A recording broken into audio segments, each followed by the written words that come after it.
Assalamualaikum warahmatullahi wabarakatuh. Bismillah, alhamdulillah, wa syukrulillah, wassalatu wassalamu ala rasulillah. La haula wala quwata illa billah. Aturan dulur barani wilujeng patepung dangu patepang sora ngalangkungan jomantara dina acara anu maneuh nyaeta dongeng Sunda nu disiarkeun saban dinten di radio siaran pendidikan Barani. Dongeng anu digarap simkuring di radio Barani dina jejer harios Si Gobang Yasana Asep Gun Majalaya. Atuh Kang Ius ngahaturkeun sewu nuhun laksa ketika bingahan kasadayana dulur nu satya manco mugi acing janten panglilipur kana kalebu pangbeberah kana mana atuh supados teu nyangkolong kana waktos sumangga gerata tantatan kaparayun sadayana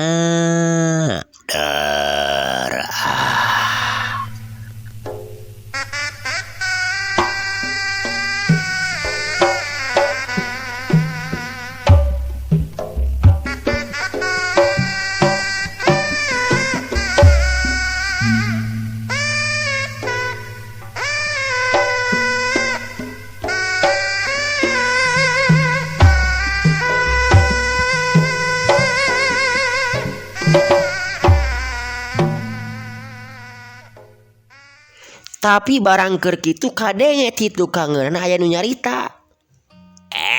Jejer kurang ajar.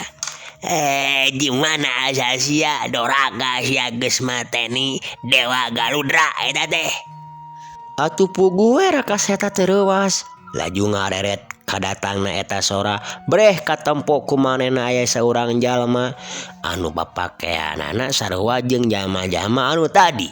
Ngan ieu mah beungeutna teh angker pikasieun atuh. Matana bolotot hurung sagede wala dolin we ceuk anu bohong mah molotot sagede jengkol. Dedeganana jangkung ngajurung kining badag kacida leuwih ti ukuran jalma biasa. Awakna dibuligir beteungna bucitreuk jika beteung munding. Estu rupana teh pikasieun pisan. Saha ari Abah? Nah geuningan Abah mawanian cicing keneh di dieu teu miluan nyumput jeung batur-batur Abah anu lainna kana gua. Ceuk raka seta parona mencrong ka eta jalma. Ngomong naon sia teh sisir? Abah, naon Abah hah? Ngaranna aing mah Empu Roges deuleu anu ngawasa ieu tempat. Oh, Empu Rogesnya. Kernaon atuh ngadon kekelentengan sorangan kumaha engke mun kapanggih ku si buta anu sok ngahakanan jelema teh. Alah, teu sieun aing mah jijir rek dihakan ku aing anu ngaranna si Kalaireng teh mun panggih mah ngahaja aing keur neangan eta buta ireng. Ari silaing saha jeung urang mana jijir papakean tegalib jeung urang dieu deuleu. Pokna puguh manehna papakean anu teu maratut mah. Nyaha dewe atuh hari kitu mah. Atuh ngeunaan saha jeung ti mana asalna kuring teu perlu nyaho panjang ngajelaskeun. Aduh ngadongeng teh ripuh didongengkeun bakal panjang pisan. Ceuk raka seta tandes. Sangang sia jijir. Sia nu bangheulana diagan ku aing deuleu. Heat. Dulur Barani. Harita teu loba tatanya dengan sebut wae yeuh. Leungeun eta jaman nu ngakukeun ngaran Empu Roges teh geus ngabelas surek ngajebrod kana beungeut Rakaseta. Aet gede amak si Abah goreng patut teh euy. Cek Rakaseta. Nyarita kitu teh bari jeung gentak ngareuneuh ka handap. Ngagunakeun gerakan kalakai murag kolebat plos. Teungelan Empu Roges teh ngeplos tina sasaran, tapi sakirat manehna geus nyebrutkeun deui peureup ditetogeun ka handap rek dipake ninggang kana sirah Rakaseta. Kepatuh peureup Empu Roges teh beunang ditewak ku leungeun Rakaseta. Anu saterusna peureup Rakaseta teh ngablesur ka luhur ngarah kana dada lawan. Hiuk tuk des. Dengan saukur kitu laju dicelepkeun disikukeun. Duk huduh alah. Kurang ajar cuman taga sia teh jijir beunjeuh. Ceuk Empu Roges awakna nyoloyong ka hareup, leungeunna nyeklan kana dadana anu karasa eungap tur seueulna. Beunang kahancak ku teungeulan jeung ku sikuna Rakaseta. Bongan atuh miheulaan nyerang Abah teh can naon-naon ge beuh. Tema Rakaseta ditungtungan ku ngahehe. Banjang sia manusana nahaon sia teh dilemu aing meueuh manusia nu jigah kieu yeuh.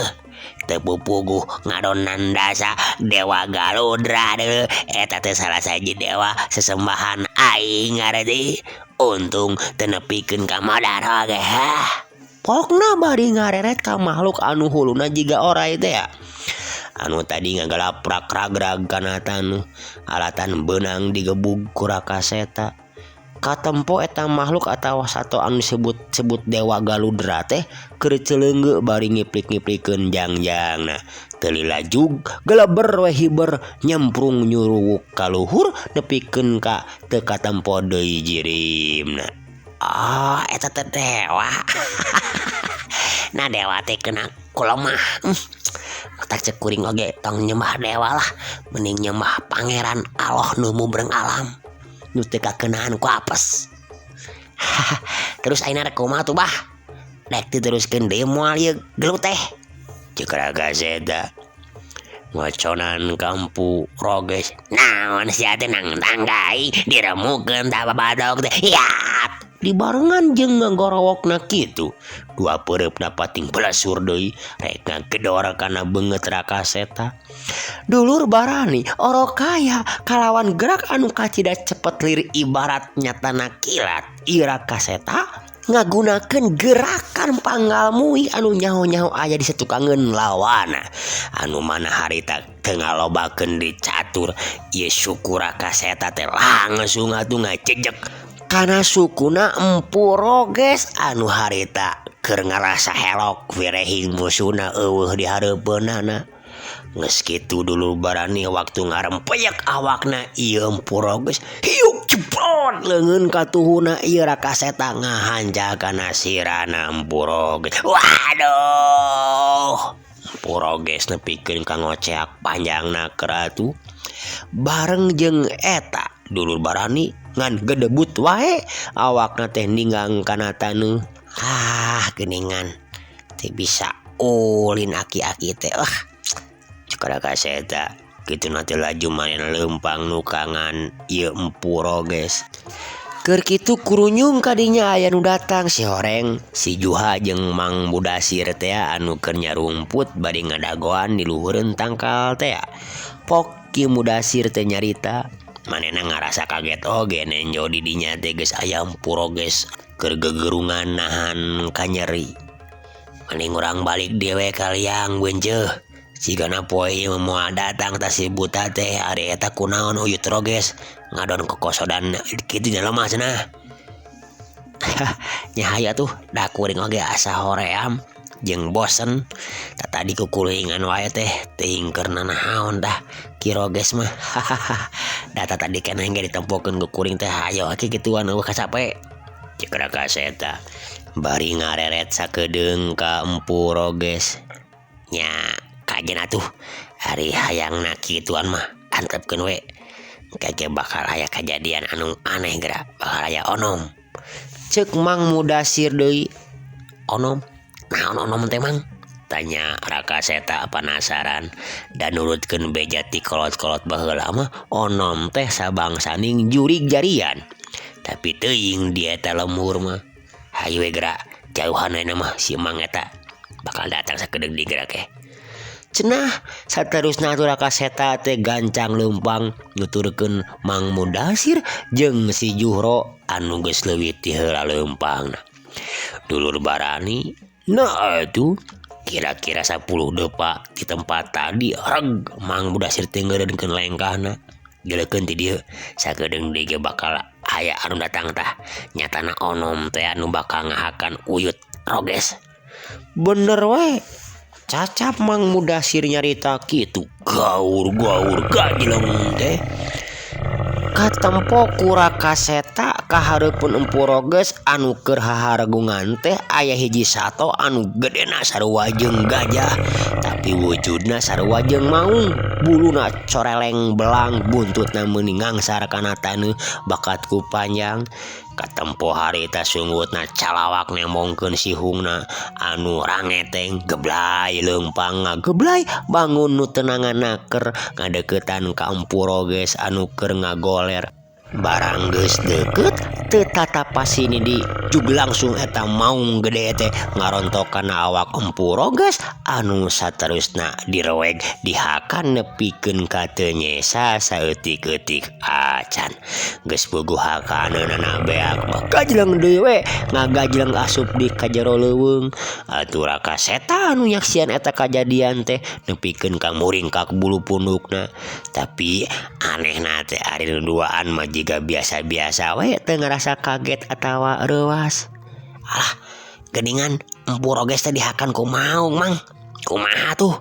Ceuk Raka Seta tuh manya ka Mang Mudasir. Tah eta anu tadi anu ngahakan uyut Roges teh anu disebut onom teh beunceuk. Keun bae da geus kitu kuduna meureun uyut Roges mah kudu jadi hakaneun onom.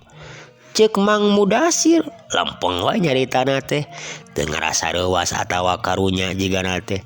Tu Raka Seta oge jadi gogodeg dina jero hatena mangagarentes abong bangsa jin hate jeung pamikiranna teh teu pati beda we jeung sato cenah gitu.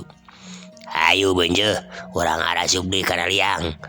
Aga pondoh pupuh lemur aya picaritaeun ka ilaing euy cenah. Ceuk Mang Mudasir nyebutna teh beunceuk ka Raka Seta teh. Muncul urang teh mah ujang meureun. Atuh Raka Seta teh nyarita nanaon deui. Terus wae leumpang nuturkeun Mang Mudasir anu geus ti heula leumpang jeung si Juhro. Teu kacatur lilana di perjalanan. Da puguh deukeut jarak ti dinya ka guha anu tadi teh. Kocapkeun harita Raka Seta atawa si Gobang teh geus aya deui di jero liang. Geus ngariung jeung jalma-jalma rahayatna aka pondoh. Beunjeuh, wayahna sapoe jeung sapeuting ayeuna mah sia teh ulah waga mantog galemur euy. Sabab sakudeung deui ge alam dunya teh bakal poek. Hes we di dieu. Lamun sia boga karep keneh hayang ngadu jajaten jeung si kala ireng mah wayahna kudu daek ngadagoan sapoe atawa 3 poe deui mah. Da teu tang tuh mantog ka dieuna ge tah eta bebengok budak ireng teh. Ceuk aka pondoh cacarita ka Raka Seta. Nya teu naon bah. Kuring pasti bakal ngadagoan. Tadina mah sugan we poe ieu teh aya bakal tepung jeung manehna. Anu ngaran si kala ireng teh kala kapanggih jeung jelema anu beungeutna goreng patut we geuning. Temal Raka Seta sakeunana we basana oge. Da lieur meureun ngomong jeung bangsa jin mah moal ngartieun ni bere lemes mah. Oh kajun, si Roges eta teh ngaranna. Apanan geus dilebok cenah ku onom ceuk si Mudasir mah. Bener eta teh beunceuk. Hah, bener pisan. Dihakan ku maung tah awakna sagede gajah be diopi. Cuk Raka Seta meuri ngenge. Lain maung onom nu kitu teh ngaranna. Ngeunah dagingna oge. Si arek hees atawa arek barang hakan mah ngomong we nya ka si Mudasir. Sakitu we ti aing mah. Leos weh geus nyarita kitu mah. Eta pupuh lemur hormani hore teh ngaleos laju asup kana liang khusus paragi manehna jeung pamajikan-pamajikanan. Atuh nu lainna oge pating laleos arasup kana liangna sewang-sewang da loba geuningan liang-liang di dinya teh minangka kamar meureun liang-liang teh munceuk urang mah. Tinggal Mang Mudasir jeung si Juhro nu caricing keneh di dinya teh. Tapi teu lila oge maranehna carengkat pok nyarita ka Rakaseta. Aing jeung si Juhro ge rek ngambi heula euy beunceuk. Tuh liang nu itu poragi hesia mah nya. Hakaneun jeung cai oge geus disayagikeun tata dieu ku si Juhro. Hayu Juhro ah. Leos we atuh manehna oge ngaleos ti hareupeun Rakaseta. Dituturkeun ku si Juhro. Tinggal Rakasetaeun anu ngajanteng keneh bari teu puguh pipetaeun. Be asa araraneh teh aing mah nya. Nepikeun ka ngalaman nganjang ka alam jin sagala rupa yeuh. Moal aya nu percayaeun saurang oge. Namun ieu kaayaan dicaritakeun ku aing sabodo ketang. Aya naon di jero liang cenah anu tempat sare kuring teh rek asup ulah ka dinya. Koloyong atuh Rakaseta teh ngoloyong laju asup ka jero eta liang. Barang asup katempo di jerona teh lumayan lalega. Aya dangdaunan garing sababaraha lamar ngampar minangka samakna meureun. Di luhureun batu anu gedena kira-kira sagede ukuran golodog. Katempo di luhureunna teh aya hulu embe meunang meuleum. Disebut embe so teh peda jiga domba. Dari gedena mah leuwih ti sagede hulu gajah. Tandukna jaba meuning ranggaek jiga tanduk uncal. Be itu huluna naon euy meunang meuleum. Jiga embe tapi tandukna meuning ranggaek kitu. Rek kumaha aing ngahakana nya. Tapi kaambeuna mun singit kieu euy. Matak pikabitaeun yeuh. Nyarita kituna teh bari ngadeuketan. Sanggeus deukeut terus we leungeunna nyewol eta beuleum hulu embe kajajaden teh. Paloba pundukna sameme dihuapkeun diulag ilik heula. Satuluyna kalayan make bismillah wel weh disamualkeun. Loh, tapi ngeunah oge nya geuning. Sarua we jeung daging sapi ieu mah. Tapi di mana sanguna nya? Pokna bari darat reret. Teu beda ti ningali boboko atawa tetenong wadah sangu. Aya oge batok tangkorak monyet. Disarandekeun dina batu. Penasaran terus dicokot. Barang ditempo geuningan di jerona teh aya caian. Cangkir atawa gelas meureun munceuk urang mah. Wadah cai teh meunikeun ka ku tangkorak kieu euy. Jigana mah tangkorak monyet ieu mah. Aing boro-boro hayang nginum atuh ari kieu mah. Ceuk Rakaseta bari ngababetkeun eta tangkorak prek kana batu. Caina ngabayabah bae. Tangkorakna remuk sapada harita. Leos di manehna ngaleos kaluar. Sareungap cicing di jero liang tempat sare mah. Antukna Rakaseta alias si Kobang teh jadi ngagoler di dinya di luhureun batu anu nemprak tempat pangdiukanana Akapondo.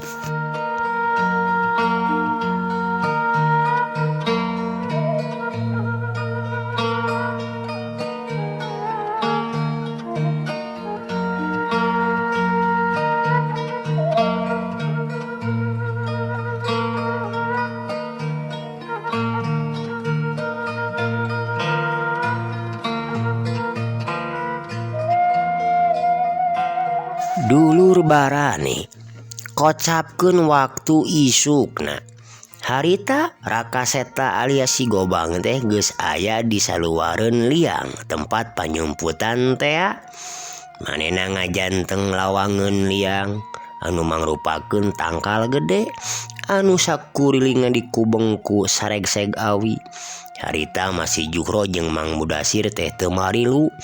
Poe eta nurutkeun Akapondo bakal datang si buta teh nu ngaran Ki Kala Ireng anu sok ngahakanan rahayatna. Jika nama bener aja nama bakal datang tah si buta ireng teh euy. Hayangnya horek tidak goane ku aing mah. Najan nepikeun ka wayah kumaha oge. Jadi penasaran tungtungna teh yeuh. Ceuk Raka Seta ngagerendeng panona rutret ka sabudeureunana. Aya kana sajamna Raka Seta ngajantengna. Lila-lila manehna ngarasa kesel. Lah geuningan eueuh wae cenah si buta ireng teh yeuh. Kumaha deui geus kieu? Nya balik wae gitu ka lamur. Tapi ka mana jalana dih? Jeung kumaha carana dih, beuh? Sidik ayeuna mah aing teh keur aya di alam anu beda yeuh. Diga nama alam jin meureun. Matak bejad kana sirah ieu memikiranna oge. Barang keur kitu dulur. Rieg-rieg, blig-blig. Karasa taneuh anu keur ditincekna teh ngarieg. Meuni euneur jiga aya lini we sugan mah. Kadenge sora anu ngageblig jiga sora suku anu keur ngalengkah. Unggal ngageblig taneuh teh meunikeun ka ingeung jiga anu rek longsor. Sato-sato anu aya di dinya ngaguruh di sarada. Sorana araneh deui da puguh sato-satona oge teu ilahar jeung sato-sato leuweung alam urang. Aya naon nya ieu teh? Duh, meuni ka euneur kieu euy. Aya lini kitu. Kituna teh bari luak liuk ka sakulilingna. Sabot keur kitu.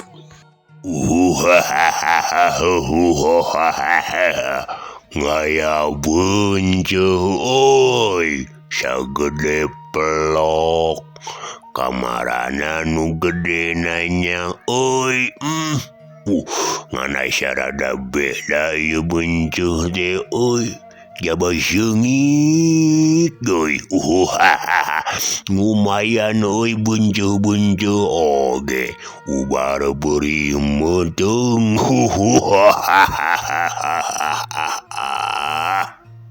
Harita dihareupeun Raka Seta alias si Gobang katempo aya hiji jirima anu ngajuring kining sagede buta. Da memang buta ketang. Nyaeta pisan anu katelaki kala ireng teh. Buta anu sok ngahakanan rahayat-rahayat aka pondoh teh. Gegag-gegag kikala ireng denga gegag gadeuketan ka si Gobang. Sanggeus deukeut pok kikala ireng teh nyarita deui sorana meuni ngageleger jiga gunung bitu atuh. Wala kadalah.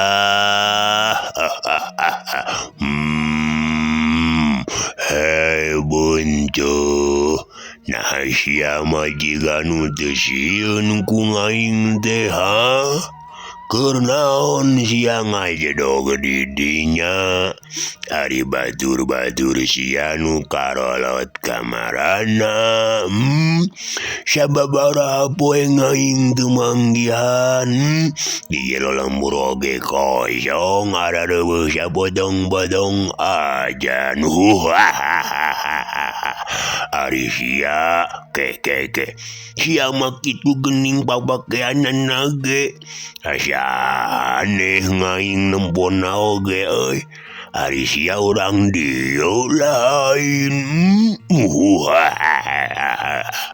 Ceuk kala ireng aneheun meureun ningali dangdanan Raka Seta nu mahiwa jeung jalma urang dinya anu lainna. Pasti sia buta wareng teh nya anu sok ngahakanan rakyat urang dieu. Sangeunahna sia. Aing ngahaja jauh-jauh datang ka tempat ieu taya kajaba nyatana deuk-neuk teuk beung sia, ngarti? Ceuk Raka Seta. Saeutik oge teu ngarasa gimir atawa sieun. Kalawan sakiceup dina leungeun katuna geus nyepeng Gobang nagawelangna. Pusaka andalanana. Sabab manehna hayang sakaligus maragatkeun nyawa eta buta.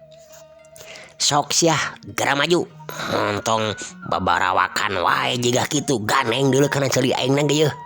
Ceuk Raka Seta bari muter-muter Gobangna.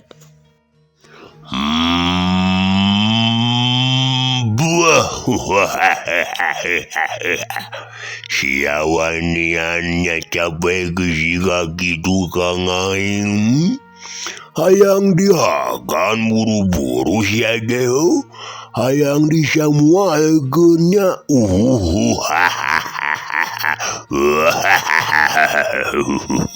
Dulur barani kituna teh bari hiuk leungeun katuhuna anu panjang jeung gedena sagede tangkal kalapa teh. Nyaho-nyaho ngabelas surek ngaranggem kana sirah Rakaseta. Tapi Rakaseta oge memang geus sayaga ti anggalna. Gobang dina panyekelna teh sakilat dibabadkeun kana leungeun lawan anu ngabelas sur luhureun sirahna. Hiuk brat cerepres. Walau banget boncos ya. Saharita atuh leungeun katuhuna si Kala Ireng teh ngagalenceng sametak-takna nepikeun ka ngaguruh ragragna ge atuh kana taneuh. Menang sababaraha kedapan mah eta leungeun anu buntungna teh katempo abrug-abrugan, tapi antukna mah cicing teu usik teu gerak deui. Getihna meuni nyegor maseuhan sakuliah tempat eta.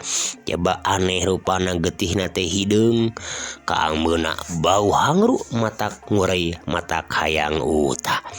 Sawatara eta si Kala Ireng masih keneh haharegungan leungeun kencana nyekelan puhu leungeun katuhuna anu geus buntung. Getih hideung ngaragajag maseuhan sakujur awakna. Tapi sakitu mah kuat keneh nepikeun ka teu rubuh, malah ampir teu kabireungeun ku Rakaseta dina gerakan nu cepet kacida suku katuhuna ngabelas surek ngajejek kana awak Rakaseta. Wah sia dibejedekeun sagalian ku aing mah bonco ya. Tapi si Gobang alias Rakaseta teu cileureun. Gobang dina cekelanana dibabadkeun di kana suku ieu si Kala Ireng. Pres cereb-cereb gelenceng. Suku buta Ki Kala Ireng teh saharita ngagelenceng samet pingpingna atuh anu ngajadikeun harita keneh badana ieu Kala Ireng teh kontan ngagedebut kaleungitan kasaimbangan badana ku alatan ukur napak ku suku sabeula.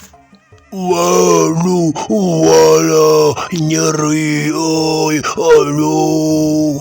Akhirna mah si buta Kala Ireng teh terus abrug-abrugan ngarasakeun suku jeung leungeunna anu geus baruntung sabeula.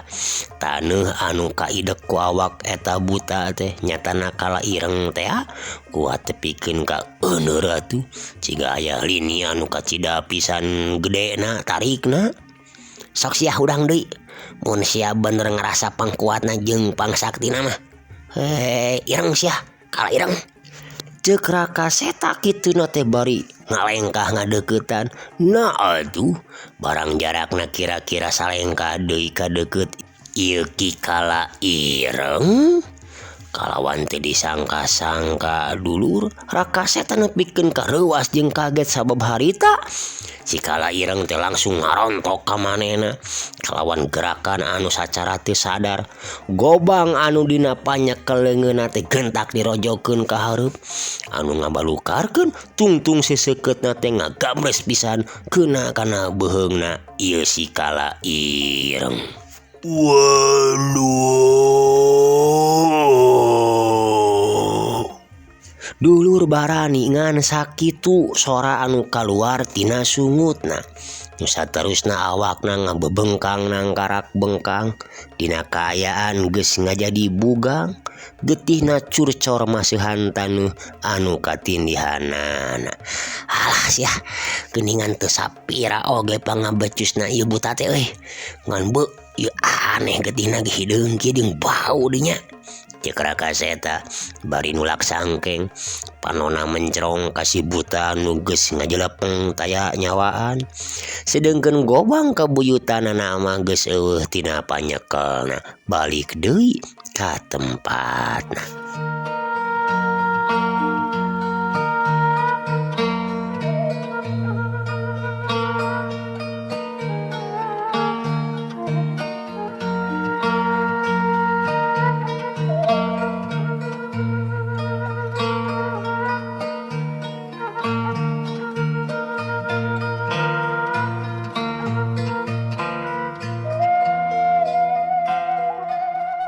Dulur barani nusaati kanca dangu nusatuhu baraya nusatia. Gancangna carita sabadana kikala ireng binasa kut leungeunna ieu Rakaseta alias si Gobang. Urang lembur hormani hora teh kabeh ngananuhunkeun ku ayana Rakaseta alias si Gobang kadinya anu ngajadikeun buta anu saila ieu ngabang baluhan pikiran jeung ngarobeda hate maranehna. Ayeuna jadi bebas bisa caricing di tempat atawa imah-imahna henteu nya rumput dina liang jiga ti heula. Pok atuh Akapondoh teh salaku pupuh lemur nyarita ka Rakaseta alias si Gobang. Aing teh kudu kumaha ngomong ka sia beunceuk. Sia anu geus nulungan aing jeung rahayat aing sakabeh tina rongrongan sikala ireng euy. Anu kiwari geus binasa ku leungeun sia. Nyata sia teh manusia anu didatangkeun ku dewa kuring pikeun nulungan ka susah jeung katalangsara anu saila ieu tumibak ka diri aing jeung rahayat aing. Tah kulantaran kitu aing moal bisa mere atawa mulangkeun kahadean sia. Sabab moal aya barang jeung naon wae nu bisa dipake nukeranana euy. Ngan sanajan kitu oge, ieu aing boga hiji barang rek diwariskeun ka sia. Omat kudu ditarima. Kituna teh Akapondoh bari ngasongkeun hiji pakarang anu wujudna jiga keris.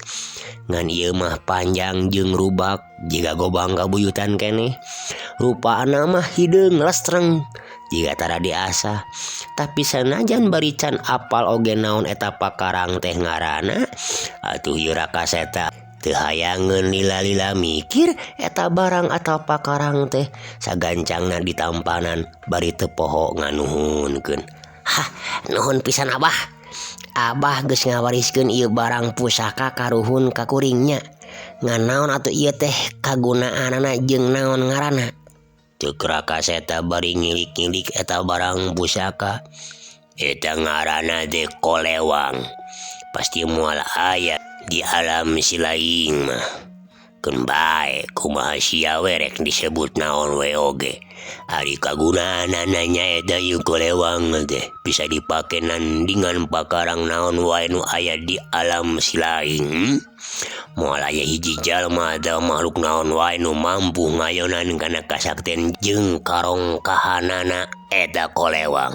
Lian ti eta saha wae nu miboga eta kolewang mangka eta jalma bisa samemena kaluar asup ka alam jin ka alam manusia. Kade ulah sambarangan dipake. Ari teu penting-penting teuing mah jaba keur jalma lain mah moal aya nu bisa nenjo kana eta kolewang teh salila henteu digunakeun mah. Ari ngaranna nyatana kolewang karuhun. Kitu tah beuncuh. Akapondoh ngajentrekeun sacara gemet ngeunaan pakarang anu dibikeunna ka si Gobang. Hah, aneh. Ari Abah boga pakarang sakti kieu manaha atuh Abah teh kalaka nyumput di dieu. Lain gunakeun we pake nyatana pikeun ngalawanan si kala ireng teh. Ceuk Rakaseta ngedalkeun unek-unek hatena. Sia mah sok nyanyahoanan para dewa beunjuh. Sagalana ge geus aya nu ngatur. Si kala ireng teh binasana kudu ku leungeun sia salaku manusia lain ku bangsa kuring deui. Nya, utamana mah lain ku pakarang ieu. Kitu tah beunjuh. Oh, kitunya. Hah, ari sugan teh teu kitu. Ayeuna kuring rek mulang ka alam asal kuring atuh nya Bah. Hatur nuhun ieu katambi pisan hadiahna Bah. Ceuk Rakaseta bari cengkat tina diukna. Geus nyaho meureun kumacarana kaluar ti dieu? Tanya Akapondoh. Geus atuh, apana bejaan ku Abah bieu. Tapi kumaha ngagunakeunna ketang? Maksud kuring teh ngagunakeun supaya kuring bisa balik deui ka alam kuring make ieu pusaka. Usap we eta congona, congo kolewangna bari geurenteskeun dina jero hate kahayang jeung paniadanana. Model hayang baliknya pasti bakal balik deui ke tempat ilaing euy. Oh nuhun atuh. Ayeuna pisan kukuring dek dicobaan. Sakali di haturun kasadayana yeuh. Urang dieu premios abahnya.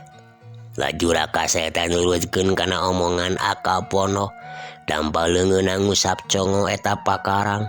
Nah atuh kaayaan teh jadi robah 180 derajat.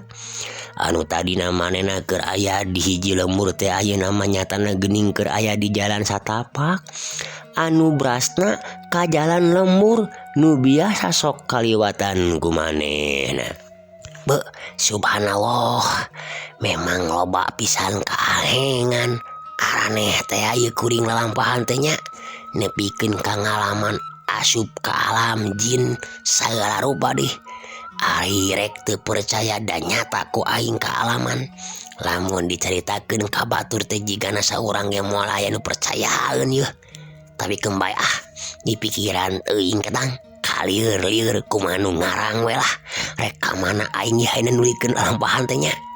Ya basa kedeung deui ge peuting ieu teh deh. Da tereh asup ka waktu magrib sigana geuning. Kituna teh bari ngomong sorangan teh sukuna mah terus ngalengkah nuturkeun jalan satapak anu keur di sorangna. Hadena nalika ti kajauhan kadenge sora bedug magrib. Atuh Raka Seta alias si Gobang teh geus aya di sisi lembur. Manehna gagancangan muru ka hiji tajug anu aya sisi jalan lembur. Katempo aya sababaraha urang anu arasup rek ngalaksanakeun salat magrib. Saenggeus ngalaksanakeun wudu di pancuran nu aya di hareupeun eta tajug, Raka Seta gesat-gesut asup rek milu berjamaah magrib. Atuh sabada beres salat jeung wiridan terus we Raka Seta teh ngajak sasalaman ka sakabeh jama nu aya di dinya. Henteu jug marulang anu tas salat teh kala terus ngajak ngobrol ka Raka Seta bari sakalian nungguan waktu isya. Pok anu tadi jadi imam teh ngamimitian tumanya ka Raka Seta. Punten Ujang Kasep, satu acana emang teh bade tumaros yeuh. Dupi Ujang teh anu ti mana sareng bade ka mana. Pokna neuteub anteb kana beungeut Raka Seta anu sejenna oge naringali ka Raka Seta. Sababaraha yangeun nyaho cenah. Ieu teh urang mana cenah jeung rek ka mana. Nepikeun ka kaburitan di satengahing jalan. Kitu pamikir sakabeh jama anu harita araya di dinya kaasup anu keur tumanya ka Raka Seta. Duh, hapunten kasadayana. Abdi parantos kumawantun ngiring netepan di dieu. Sakali dihapunten pisan. Abdi mah teu aya tujuan anu tangtos. Abdi lumampah mung ukur nuturkeun indung suku saur paripaosna teh mah. Dupi lembur matuh banjar karang pamidangan mah. Abdi teh ti wewengkon solokan jeruk. Kitu tah panginten Bapak. Ceuk Raka Seta ngajelaskeun. Geuningan lumayan atunya tebih ti dieu mah. Teras ari wengi ayeuna Ujang bade ka mana tuh kawengian kapan? Monok di mana nya? Katang tadi Ujang teh acan nyebatkeun nami. Saha nami Ujang teh? Rupina upami kawidian ku emang mah wengi ieu abdi bade mondok di dieu we. Asma mah pun Raka Seta. Oh, Jang Raka Seta. Ulah mondok di Tajug atuh tiris, mending di ditu we di saung amang. Butut-butut oge dalalega. Hawa tos ari kudu mondok di Tajug mah. Aduh, hatur nuhun pisan kana pangangkeunna. Insyaallah atuh Bapak Mang teh Raka Seta ayeuna mah ngamangkeun. Obrolan teh dulur kasapih ku datangna waktu isya. Saterusna ngalaksanakeun salat isya berjamaah. Saenggeus beres sagalana salarea tarurun ti Tajug muru ka imahna masing-masing. Kaasup si Gobang alias Raka Seta nu harita milu asup ka imahna Mang Dasa ngaran anu tadi tumanya teh. Waktosna dulur teu karaosnya parantos seep cag atuh carios dongeng Sunda si Gobang urang cekapeun heula dugi ka dieu. Insyaallah menawi Allah ngerasakeun enjing pagete urang teraskeun deui. Kang Ius ngaturkeun sewu nuhun. Undur kantun dulur. Wassalamualaikum warahmatullahi wabarakatuh. Permios.